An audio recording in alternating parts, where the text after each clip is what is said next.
ಮನುಷ್ಯರ ತಲೆಯ ಬುರುಡೆಯನ್ನು ಕಟ್ಟು ತಿನ್ನುವ ಆಹಾರವಿರಬೇಕು ಅಂತ ಭಾವಿಸಿ ಅದರೊಳಗೆ ತಲೆ ಹಾಕಿ ತೆಗೆಯುವುದಕ್ಕೆ ಬಾರದಿದ್ದಂತಹ ಸಂದರ್ಭ ಗುರುಗಳಾದಂತಹ ವಸಿಷ್ಠರು ಇಲ್ಲಿವರೆಗಾಗಿ ಬಂದು ಅದನ್ನು ಬಿಡಿಸಿ ವಸಿಷ್ಠರ ಆಶ್ರಮಕ್ಕೆ ಕರೆದುಕೊಂಡು ಹೋದರು. ಒಂದು ಪ್ರಮಾಣದ ವಿದ್ಯಾಭ್ಯಾಸವನ್ನು ಮಾಡಿಸಿದ್ರು. ಜೊತೆಗೆ ನನ್ನಲ್ಲಿದ್ದಂತಹ ಒಂದು ಕೆಟ್ಟ ಗುಣ ಸ್ವಾಮಿ, ಯಾರಾದ್ರೂ ನನಗಾಗದೇ ಇದ್ದ ಮಾತನಾಡಿದಾಗ ಕೈ ಎತ್ತುವ ಸ್ವಭಾವ ನನ್ನದು. ಯಾಕೆ ಅಂತ ಕೇಳಿದ್ರೆ, ತಂದೆ ತಾಯಿಗಳ ಸಂಸ್ಕಾರದಿಂದ ಮಕ್ಕಳು ಬೆಳೆದಾಗ ಮಾತ್ರ ಇದೆಲ್ಲ ಗುಣಗಳು ದೂರವಾಗುವುದಕ್ಕೆ ಸಾಧ್ಯ ಉಂಟು.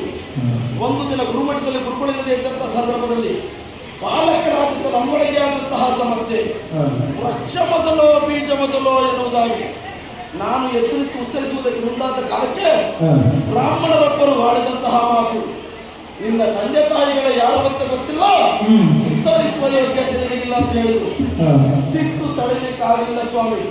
ಕೈಯನ್ನ ಎತ್ತಿ ಅವನ ಎತ್ತಿಯ ಮೇಲೆ ಸತ್ತೇ ಹೋಗ. ಅವ ಸಾಯಬೇಕು ಅಂತ ಹೊಡೆದದ್ದಲ್ಲ, ಅವನು ಸತ್ತದ್ದು ಸುಳ್ಳಲ್ಲ.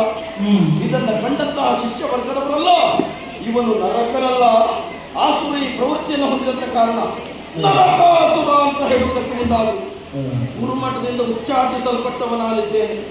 ಹಾಗಾದ್ರೆ ಬ್ರಾಹ್ಮಣರಿಂದ ಹೀಗಾಯ್ತಾನಂತ ಬರುವ ಕಾಲಕ್ಕೆ ಒಬ್ಬ ಬ್ರಹ್ಮಶಾಪಕ್ಕೆ ಹೆದರಿ ಓಡ್ತಾ ಇದ್ದ.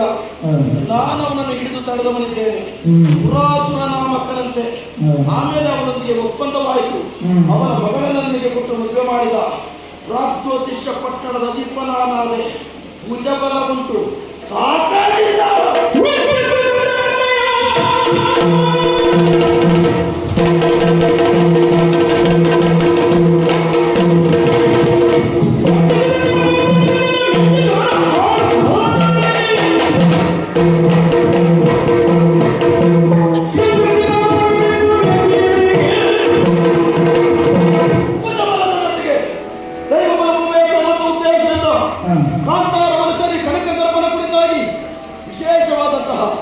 ತಪಸ್ಸನ್ನಾಚರಿಸಿದವನಾಗಿ ಒಲಿದು ನಿಂತ ವಿಧಾತರಲ್ಲಿ ನಮ್ಮೆಲ್ಲರಿಗಿರುವ ಬಿಡುವು ಯಾವುದು ಕೇಳಿದ್ರೆ ಅದೊಂದು ಮರಣ.